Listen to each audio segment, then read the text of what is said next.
విశేషాలకి స్వాగతం. ఇప్పుడు మా ఇంట్లో మొలిచిన చెట్లు చూపిస్తున్నాను. నేను రోజు కూరగాయలు కడిగిన నీళ్ళు ఈ కుండీలో పోస్తానండి. ఇక్కడ మొలిచిన చెట్లు చూపిస్తాను చూడండి. ఇది దోస చెట్టు, ఎన్ని మొక్కలు మొలిచాయి చూడండి.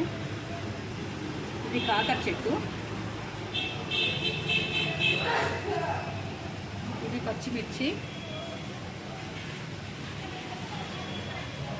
ఇది నిమ్మ చెట్టు అండి, ఇది వేరుశెనగ చెట్టు.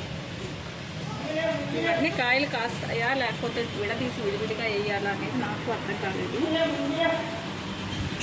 నేను ఉండేది మిద్ది మీద కాబట్టి ఇవి విడిగా వేయాలంటే చాలా ప్రాసెస్ చేయాలి. పోతే మేము ఈ ఛానల్ కొత్తగా స్టార్ట్ చేసాము. మీరు ఇంకా ప్రోత్సహిస్తే దీన్ని ఇంకా మంచి మంచి వీడియోలు తీసి పెడతానండి.